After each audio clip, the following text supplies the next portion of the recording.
All right, good morning and welcome everyone. My name is Lada Kozachuk. I'm a marketing specialist here at Wilmac Technologies, and I'll be your moderator for today's session. So this is the third and the last session in our WFM Insider Series. So if you were with us for session 1 or 2, welcome back. If not, no worries. So if this is your first time joining us, each session is designed to stand on its own. So today we're wrapping up our full series by answering your questions you've submitted during the registration. And while telecommunicators' wellness, optimized overtime usage, and faster call response are outcomes of utilizing workforce management in your setter, it's important to set up the foundation which you helped us build. So today, moving on, I would like to introduce you our speakers, Emily McNulty, and I know on your screens it says Emily Miller, but she recently got married, so congrats, Emily. She's our Director of Marketing. Then John McDonnell, he's our Sales Director of Public Safety, and we're also joined today by Charlie Snedden. He's our Workforce Management Specialist. So before we start, just a couple of housekeeping items. This session is a little bit longer and differs from session number 1 and 2. This one runs for 45 minutes and it's being recorded, so we'll share the recording with you afterwards. Also, please drop your questions into the chat as we go, and we'll answer them at the end. And if anything we don't get to, we'll follow up with you after this session. So again, thank you so much for joining us today, and let's get into it. I'll hand it over to Emily and John. All right, thanks, Lada. Good morning, everyone. Happy Friday. Thank you for hopping on this webinar. I'm hoping it's sunny wherever you're joining us.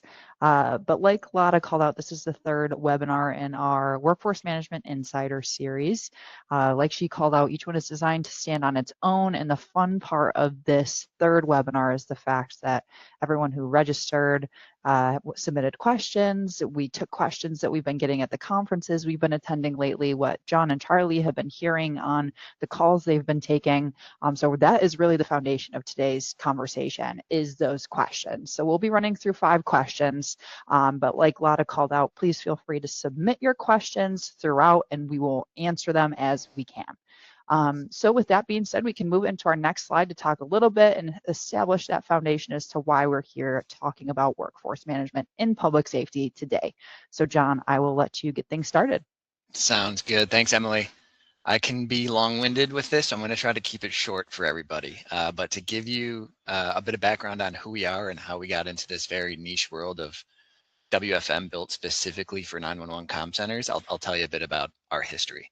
So for 30 years, we've been in the public safety space. We are a Nice Inform partner, if you guys are familiar with Nice Inform recording. And for most of that time, about 20 years, we've also been in the WEM or WFM space, but that's always been on like the traditional call center side. You can think finance or retail or something like that.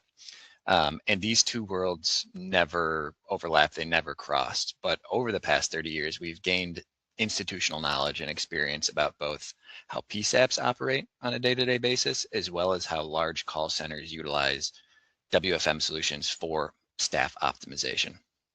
So fast forward about 2 years ago, we were working with one of our Inform customers, and they asked us if we could look at our WFM portfolio and help them with their scheduling needs in their comm center. But when we looked at all these solutions, we found a very round peg, square hole situation. You know, modern WFM solutions weren't really aligned to fit PSAP operations and processes. So we thought, you know, we have the experience in public safety, we have the experience in WFM. Why don't we be the first to really purpose build a WFM solution for 911 centers? All right, sweet. Thanks, John. Not too Thank long you. at all. You nailed it. All right, so appreciate John kind of giving everyone some context, like he called out, and to reiterate what he said. So we've been working with 911 centers now for well over 30 years and kind of learning the intricacies of these centers. So when that customer came to us, we were pumped to kind of get into the weeds, bring in that institutional knowledge from another side, but also look at it from the perspective of 911, which, as we'll talk about today, is very complex, very intricate, very specific. So with that being said, before I move into our first question, I did want to call out for our attendees that there are some handouts and resources available to you throughout the webinar. You can click on the right-hand side of your screen or left-hand side. Honestly, sorry, I'm somewhere on the menu. There are a few handouts that are pertinent information as to what we'll be discussing today. So you can access that at any time.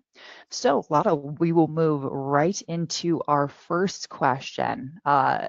Might seem like a simple question, but this is probably one of the most common questions that we got upon registration for this webinar, at conferences, on the podcast that Wilmac hosts. What is workforce management? John mentioned it in the history, but Wilmac has been working in the WFM space with contact centers and trading floors since the 90s. It's a new concept to 911, but not to the call taking industry as a whole. If you follow along with Wilmac, Steve McDonnell, our president and CEO, has said it before in previous sessions on the webinars, but also at the conferences that he's spoken at. But we believe that workforce management is just a critical concept to bring to the most mission critical call taking industry with 911. So I'm going to let John kick things off by asking him, what is workforce management, John? Great question. This is one that we talk about all the time. It's kind of we've heard of it. We kind of know what it is, but what does it really mean? So I'll try to keep it high level and kind of talk through it in layers, and I'll let Charlie speak through the technical side.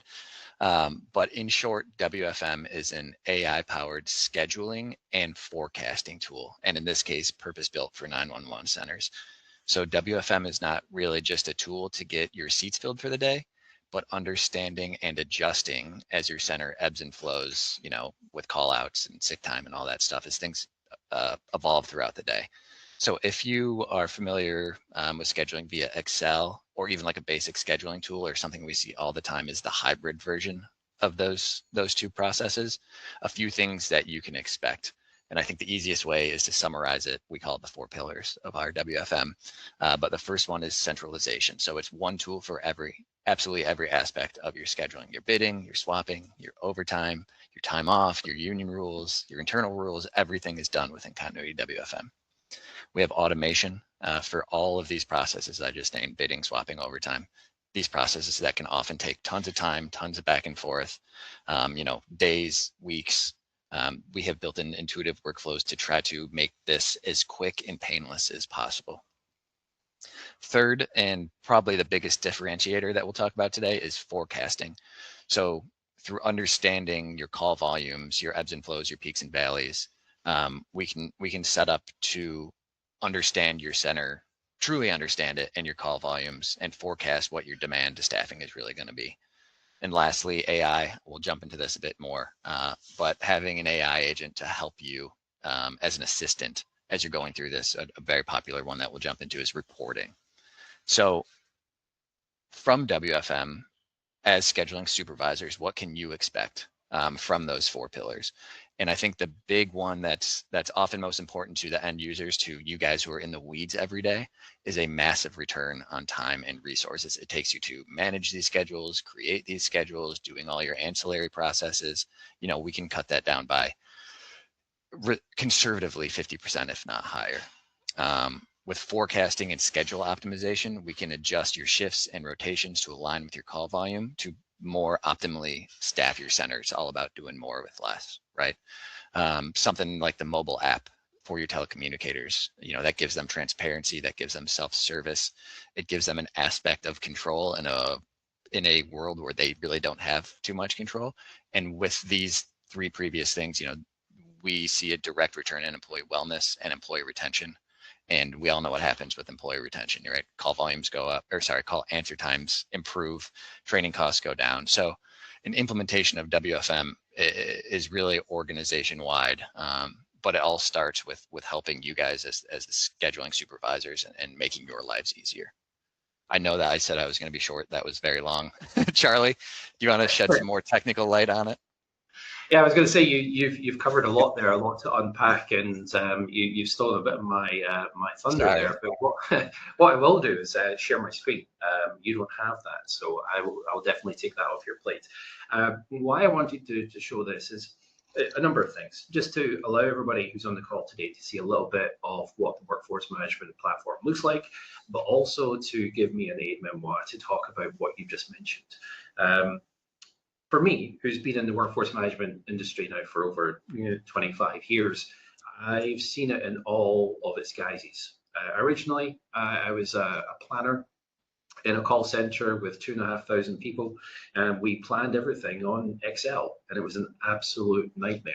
We moved into I'm going to say, a legacy workforce management platform, and it really just done the scheduling. But as time progressed, we developed workforce management into a platform. It allowed us to bring in other tool sets such as overtime, you can see here on the left-hand side of the menu.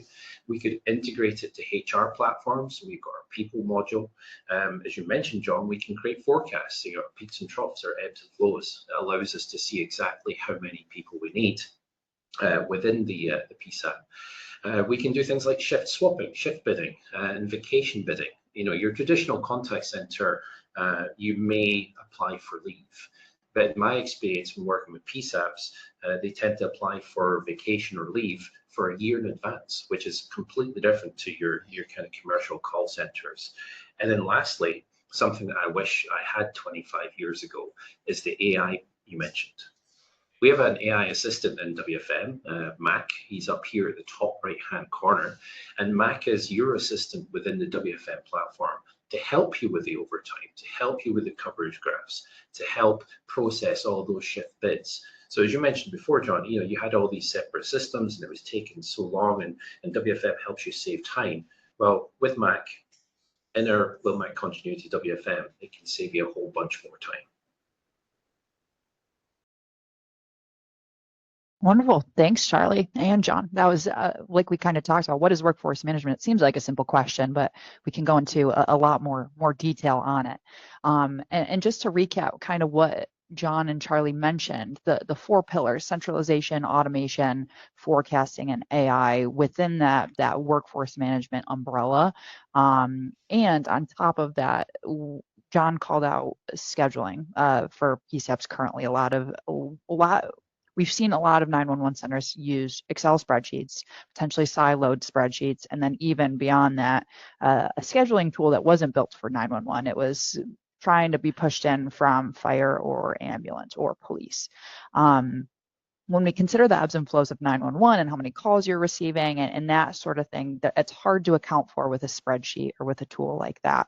So I want to make sure to call out that difference. But Lada, if we want to move into the second question so we can keep the ball rolling. I know Charlie did reference it and John did as well, but another question that's commonly brought up, it revolves around collective bargaining agreements, union requirements and rules, the different sort of requirements that many PSAPs are subject to that vary on the county, state, city, even level, national level. So some of these agreements can get pretty complex with the rules on overtime, time on versus time off, bidding, that sort of thing. So we understand that they're contractual obligations. It's something that you have to account for in your scheduling, and your schedule has to honor them. So I'm going to pose the second question again to John first that was submitted, but this PSAP has a collective bargaining agreement that's tied to their scheduling. How does workforce management account for that? Yeah, this is a super common one, obviously. In the call handling world, this is very important, and most PSAPs have some sort of union rules or collective bargaining agreement. And we often see it's one of the biggest hesitations to exploring a WFM tool is we operate under very strict rules that we have institutional knowledge of. I have this in my brain, therefore I should manage a schedule. That's something easy to manage, like an Excel sheet. But this is obviously very, very important for every PSAP. We have rules engine. Everything here is rules based, which Charlie's going to show you, but we can put union rules into the algorithm to make sure that we account for absolutely anything you can throw at us. But Charlie, I'll let you kind of show what that looks like. Yeah, absolutely. I think one of the key things here with regards to the collective bargaining agreements is that they can be quite sophisticated. And you talked about that tribal knowledge, or that knowledge that people have in their brain. Well, that's very difficult to ensure that every spreadsheet, every piece of equipment that you're using is actually fulfilling those requirements. And traditionally, workforce management has been really good at fulfilling those typical business rules. For example, overtime shifts. You can't work any more than 10 hours overtime in a week, or you have 11 hours between shifts, or a meal break must happen after, say, 4 p.m. in the afternoon. And typically, I would refer to that as a logic gate, or if that, then this. Maybe you've heard those terminologies around the office, John. But Yep. Certainly, we kind of driven, or have driven, towards something that allows the user to put in those bargaining agreements into the system. And what I mean by that is, if we have a look at our overtime rules here, I've just got a simple overtime rule in the system. I've tried to keep this as simple as possible. But our overtime rule, which has been published, is essentially effective between a certain period of dates. So maybe for the next couple of months, we're enforcing that a person can only ever work 10 hours of overtime. And then when overtime is being approved, we want to enforce that the people who get first choice, if you will, is based on seniority. So you can see there's a couple of rules, and somebody can specify that. That's what I would refer to as a logic gate.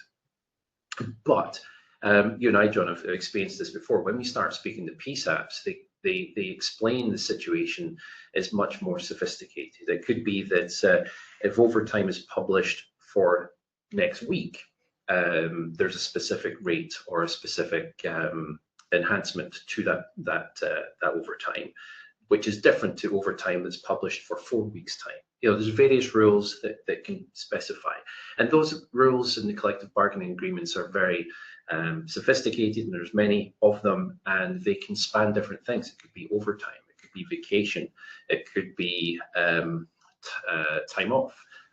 Those are built into the agreements. Those agreements we can actually add in, and people have asked us that before. How can you cope with those that are all very specific to us as a PSAP, to this organization? That's where AI helps us a lot. Mac allows us to create those rules and produce those rules in the system. And what I want to do is show you an example, John, of one that I created today, specifically for overtime. So the last rule that we looked at, there was maybe 2 conditions that were met. 1, that you couldn't work any more than 10 hours overtime, and 2, you got your overtime approved first by seniority based on length of service. This is maybe a little bit difficult to see on the screen, so I'm going to zoom in. This is our skill within Mac. So you can train Mac to do things. In this particular time, we've trained it to calculate the overtime pay and look at the collective bargaining agreements compliance. Essentially, what we've asked it to do is calculate the overtime rates and enforce the rules and make sure everybody's got the relevant rates that are applied.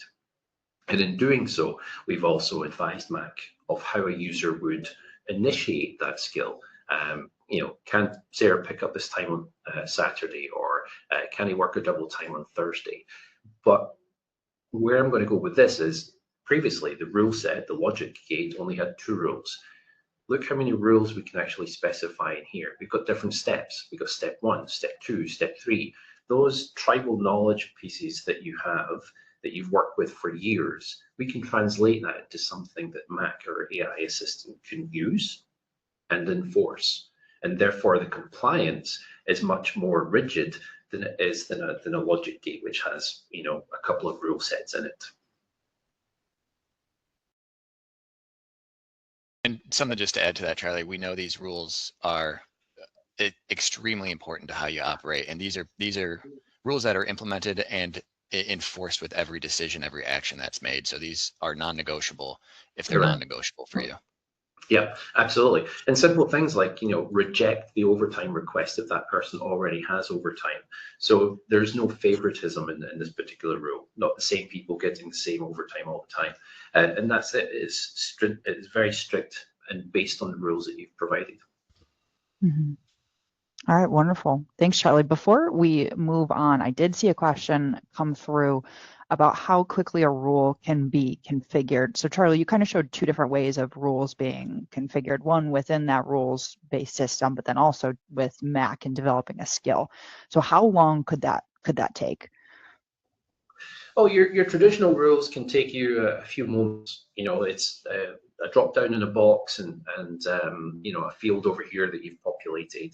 But the more sophisticated collective bargaining agreements, I'd say you'd have them ready within, you know, half an hour after testing. You know, it is very straightforward. And one of the quick wins that you have is if you have your bargaining agreements documented, which you will have, you have them written down, you essentially copy and paste that into Mac.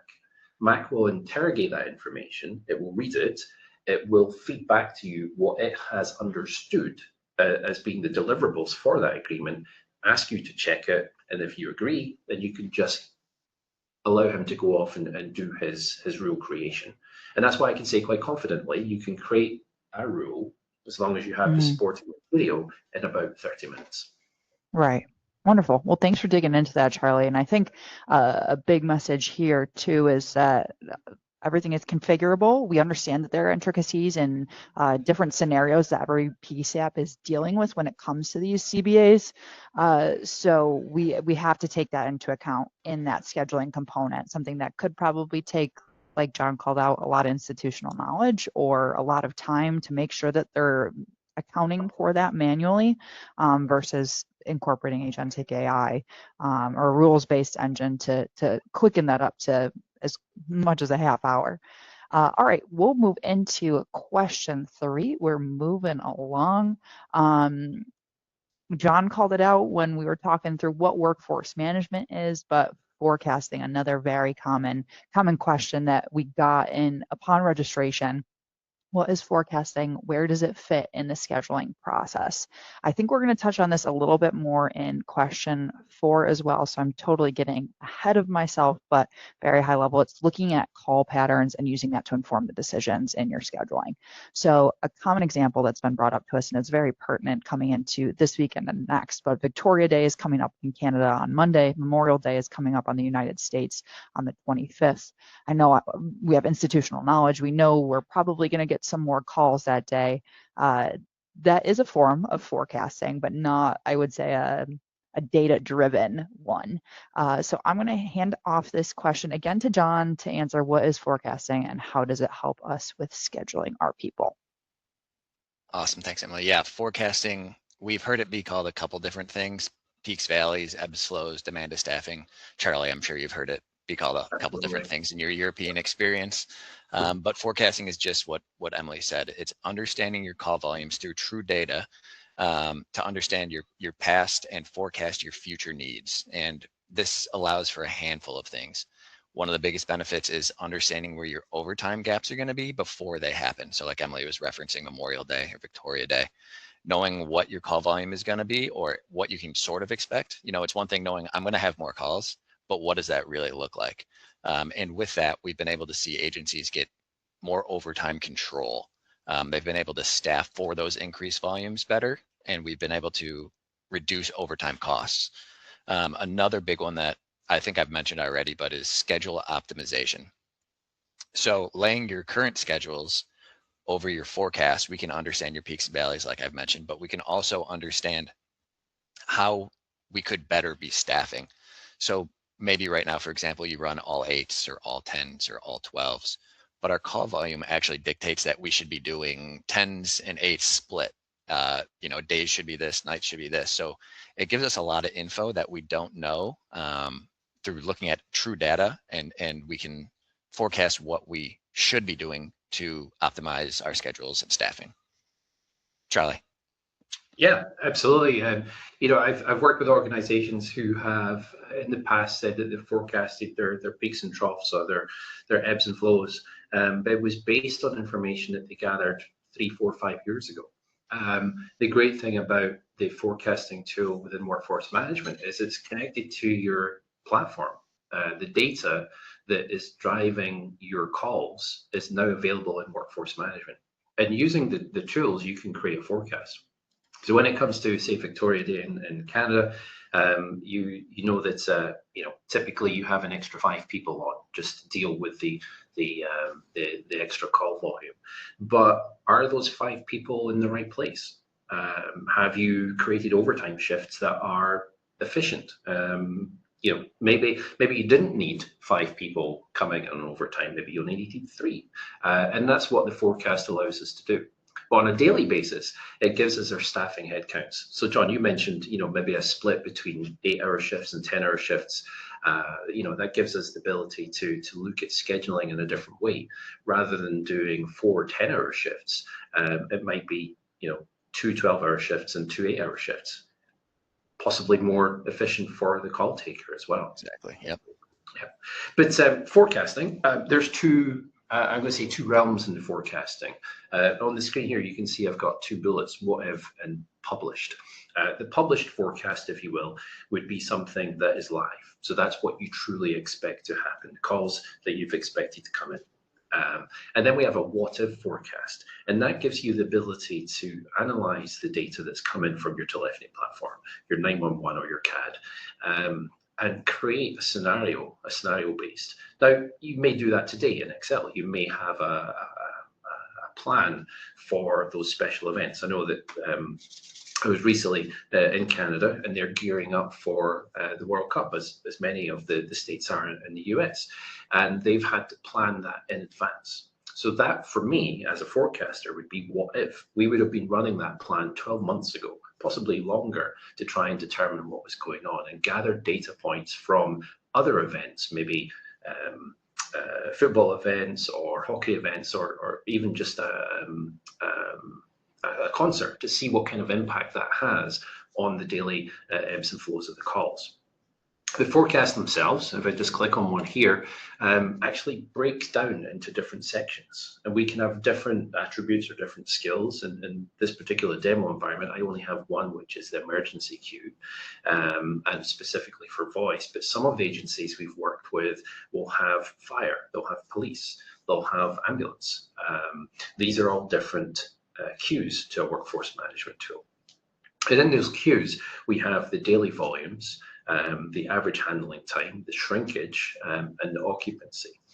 Occupancy is something that is very important to workforce management tools, and also to the operation of the PSAP center, because it understands the pressure that your call takers are under. The higher that occupancy is, the more pressure they're under. So if you can forecast in advance where that occupancy sits, and you know it's high, and if you brought in some overtime to alleviate that pressure, then you know that you're actually allowing your call takers that little bit breathing space between calls. But as you can see on screen here, in this particular period, which is May through to August, 211,000 calls. Average staff on a day, if you will, is 9.1. I know you can't have 0.1 of a person, but it's just based on hours. The grade of service is 90%, so that's perfect for those call handling statistics. And on average, we're at 199 seconds. So it gives us a lot of information. As I mentioned, you've got the dates here, the times, occupancy, and it calls all that out. And that's really important for the forecast, because that then allows us to have a look at the coverage planning.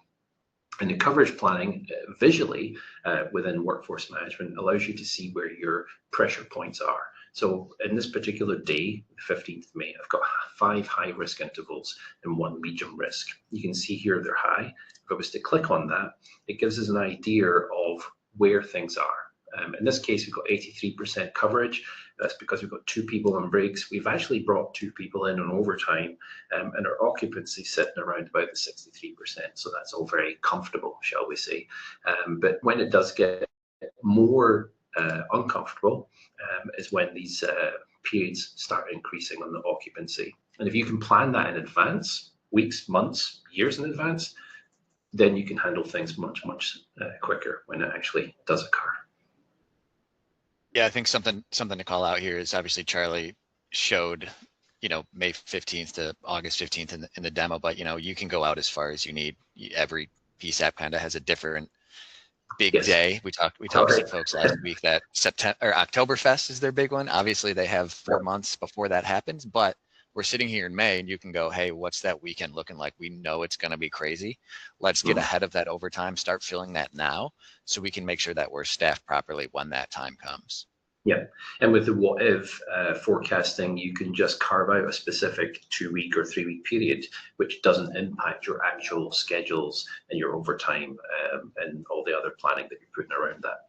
Yeah, those what if schedules are pretty powerful, especially when you know someone may be coming up on FLMA leave or an extended leave. You go, okay, Charlie's out for the month of August. What does this do to my schedules? Let's look at that. And then we can start, looking at realistic, futuristic days in your schedule. Absolutely. I think, Charlie, something that you called out that I want to bring back again too is the wellness component. Like you hit on the fact that, okay, if we're accounting for the right number of people in our center for a day that might have a spike in calls, at least I know then that they're not going to be just hammered call after call after call and just be on the phones or on the radios all day. It gives them those breaks that they need to be in the right mind space when they are receiving calls. So thank you, John and Charlie, for talking through forecasting, and Charlie for showing it to us, what it could actually look like and how it connects to the scheduling piece. We'll move into question 4 now to keep the ball rolling. This relates to our previous question a little bit, since forecasting is built upon an integration with your call handling solution. From Vesta, Solacom, Intrado, Carbine, Commutel, all the big players you can integrate with when it comes to workforce management. So the most basic scheduling tools that we've talked about, your spreadsheets, your Alad text, that sort of thing, they tend to operate in silos. We've even talked to folks in 911 centers that have multiple spreadsheets that are all broken out for their scheduling. So we'll talk about this question. Can workforce management integrate with our payroll, our HR, and our call handling? John, do you want to kick things off with that? Yeah, for sure. I'm sure you were looking at the forecasting that Charlie and I were talking about. Charlie was showing you, go, this is cool. How do you get all this information? So this is a great segue question. So Continuity WFM was built API first. The goal is to be as interoperable as possible, and we want to connect with as much as you would like us to make sure that we can make your lives easier. When we look at scheduling, there's a lot of things that tie directly to that. Well, we have all of our personnel information that lives in HR. We have the payroll output that this is all really going towards. If we can connect all of those things, call handling, payroll, HR, we can really streamline all aspects of your scheduling and make it as simple as possible. So we have open APIs for exactly that. We can integrate with the most popular have been, workforce, Dayforce, payroll, obviously your internal HR, and as Emily mentioned, Vesta, Intrado, Commutel, Solacom, Carbine. So we can take your historical data for forecasting. We can take your live data for future forecasting. But I'll let Charlie kind of expand on the details of Open API, but that's really the ground that WFM is built on. Yeah, absolutely. The API or the integration points, we kind of loosely touched on it earlier when I mentioned that we've got a people module, an HR module. That allows for onboarding call takers. What I mean by that is if you've got them in a corporate HR platform, that can integrate with that and pull across the data, the information, the payroll code, the first name, last name, the number of hours that they're allowed to be scheduled for. And we actually have an off-the-shelf payroll integration, if you will, today within WFM. If you give me a moment, what I'll do is just share that with you. But the great thing about it being API first is that if there's a system that we haven't integrated with, it's simple enough. The API permits that and allows us to integrate with the system. But as I mentioned before, up here at the top left-hand corner, we've got our people module. If I was to drill into people, you can see all the individual call takers that are in the system. So we can see David Adams, Donna Allen, Michael Allen, must be, I'm assuming, related. But you can see everything that's in here. And we can view this either by cards, which allows us quickly to see the information that's in here, like their skills and such like, or we can view it as a table. Now, whilst we're up here reviewing a table, you can see that there's an upload CSV. So if you do bring on 10 trainees, say, and you want to insert that information, you don't have to manually plug away at the keyboard and get them into the system, because you can upload the CSV. The data's already there. Now, that information then gets created into shifts, into schedules, there's overtime, there's time off, and so on and so forth, and you want to feed that back into the payroll platform. And I've seen various ways of doing this. I've seen supervisors fill out job cards, and that's handed over to administrative team. The administrative team then keys it into the keyboard, and that's approved and then sent over to payroll. So there's various steps there, and sometimes those steps can break down. But with a WFM system that has an automatic integration, the likelihood of that happening is much, much less. Now, what I wanted to do here is show you, this is a payroll run. So I've manually created this. Typically, this would be invisible. You wouldn't necessarily see it because it runs in the background. But I've ran this so we can see it. We got a pay period, so that could be your fortnights, it could be monthly, it depends on how you want to control that. But essentially, it allows you to get into the system and see what's going on. Now, in this particular environment, I've got Donna Allen, who's currently worked 72 regular hours and 7 overtime hours, and had 23.98 hours of time off. If I wanted to understand what that was, I can actually drill down. So I don't need to go back into the schedule, open the schedule, find her, look over 24 days. It's here in this payroll run, because this is the information that's sent to your integration. If I go into these days, you can see it's regular hours. I was trying to find the time off. Here, there's overtime for 5 hours. So you can quite easily see how it's identified and made visible.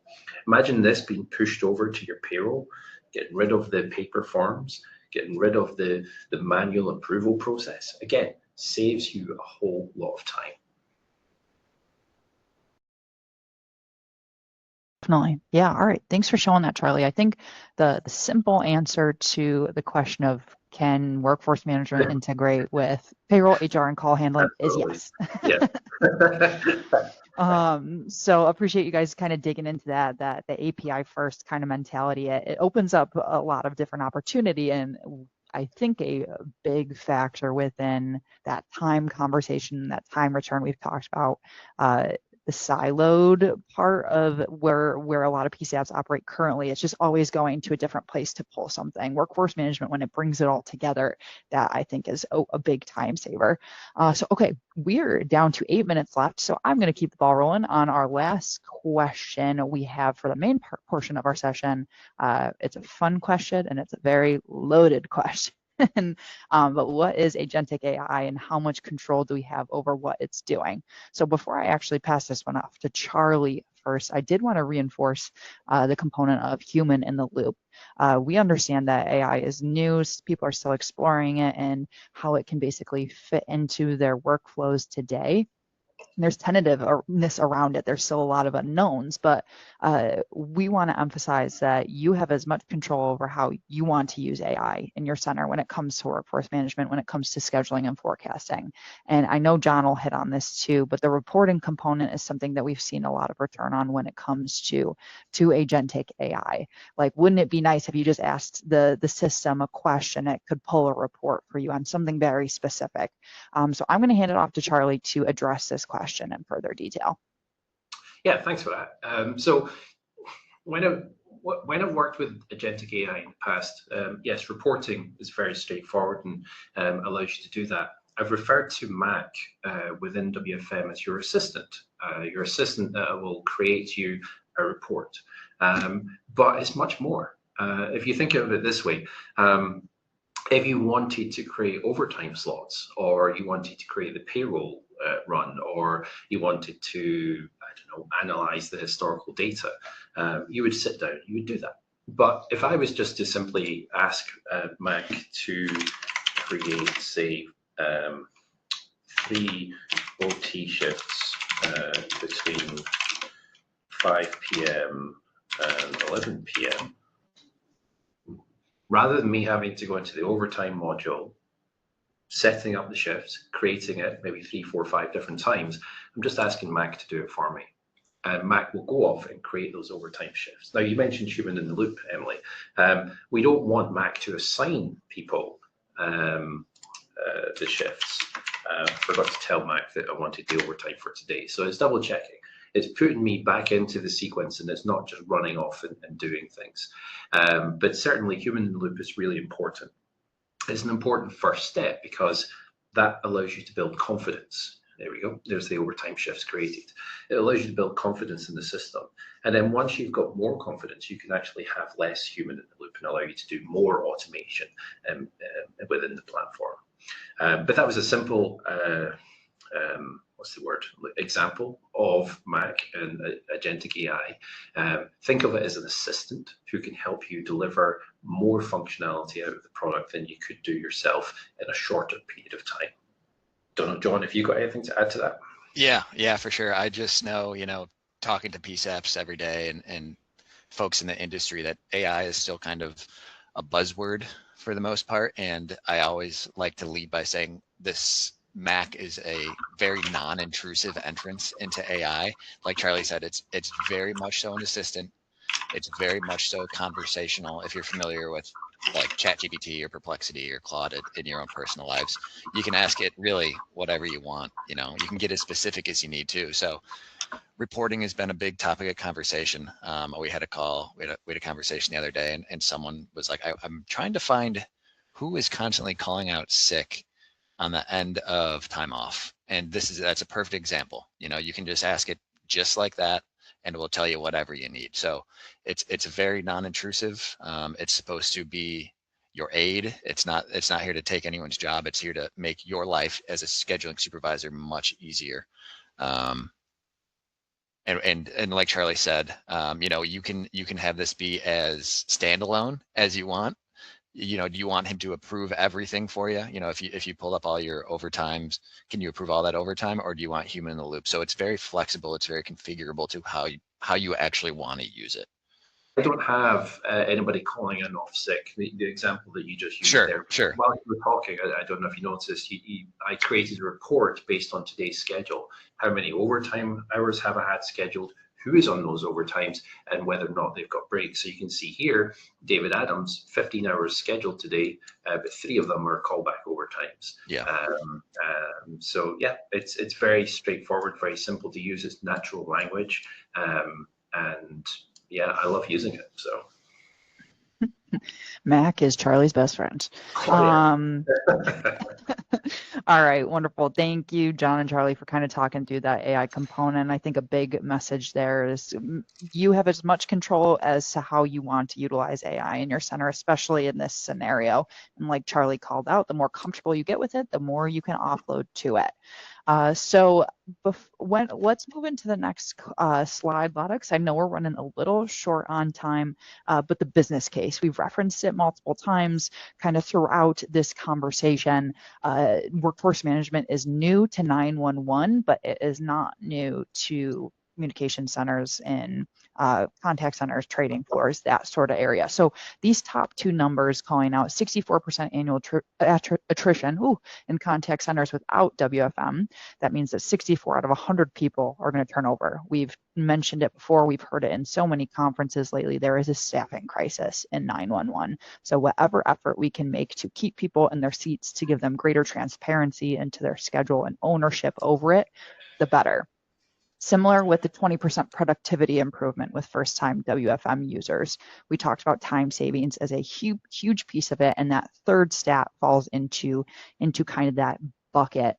But you can do more with less. You're in we call that the most mission-critical call-taking industry. The more time that you can dedicate towards serving the public and making sure your employees are well supported, the better. We don't want you stuck in spreadsheets all day dealing with those manual scheduling processes. And just to shed a little bit more light on that last stat, the last stat was 780 hours. That's referencing John's call out of, say we have a 50% reduction in time of an 100-person center. That can add up to 780 hours over the course of a year in return. So that's a lot of time back to focus on more important things. So John, Charlie, do you have anything to add to that? Yeah, I think it's your return is going to reflect on what you're doing right now. If you're using Excel and spreadsheets and Google Sheets, you can expect a extreme return on your time back and resources back to you. You know, upwards, I mentioned earlier, upwards of 80% if it's really taking you a while. So the return could be huge for your center. Just wanted to make sure that everyone was very aware that this is sort of a game changer for operations in a 911 center. Yeah, I echo that. I've seen it change so many traditional commercial call centers in the way that their team leaders or their supervisors can actually spend time with their people rather than heads and spreadsheets. 100%. All right, wonderful. Thanks, Charlie. I know we are at time, so if you're able to stay on, we appreciate it. We'll try to get through a couple questions that were submitted. I did want to call out that we are offering a free trial for Continuity WFM, which is what Charlie was pulling up on his screen and sharing. I'm going to ask Lada. Okay, she already put that in the chat. Wonderful. So you can click through that there. Additional resources, like I called that out, those are also available on the side of your screen and reinforce kind of some of the topics that we talked about today.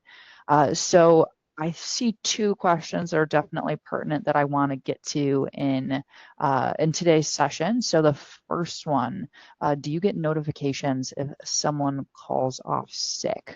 John, I'll let you take that one to start.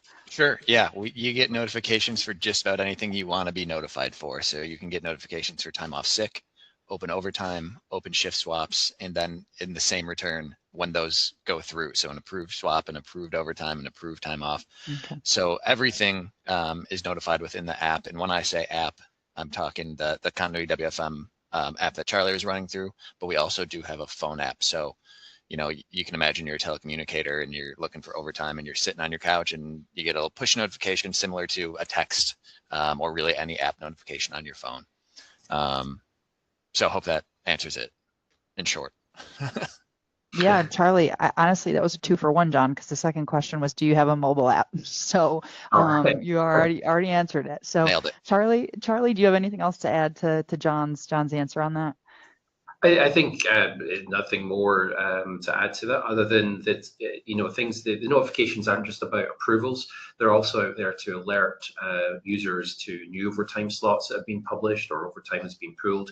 So yeah, it just comes straight to your device or to your desktop. Mm-hmm. All right, wonderful. Okay, well, thank you to everyone who submitted questions. I did see a couple more come in, but I know we're already over time, so we'll start to wrap up. And I promise we'll follow up with you individually if your question has not been answered. Thank you to everyone who's joined us for our WFM Insider Series. We talked about 3 very high-level outcomes of workforce management: telecommunicator wellness, overtime optimization, and faster call response. As you can see, there's a lot of nitty-gritty details that go into those outcomes that are pertinent to your scheduling. Every center is different. We understand that. If you're looking at a schedule within a spreadsheet to something like this, it can probably look like the matrix. And I think it's important to call out that Wilmac is a big believer in sitting with you every step of that way and making sure you're comfortable and that you're making the most use of your time that's already limited, you know. So John, Charlie, is there anything else you want to share with our audience before I officially close this out of our WFM Insider Series? I don't think so. I know we're a couple minutes over. Right. If you're interested in hearing more, please scan the QR code. Yeah. Show an ROI. Yeah, give Charlie a call. Okay, wonderful. Yeah, I'll call out what John said again, that free trial request link is in the chat, or you can scan the QR code. Thank you to everyone for joining us today. Thank you to John and Charlie and Lada for putting on this webinar. We appreciate it and hope to be chatting with you all soon more about workforce management. Have a great Friday and rest of your weekend. Thanks, everybody. Take care.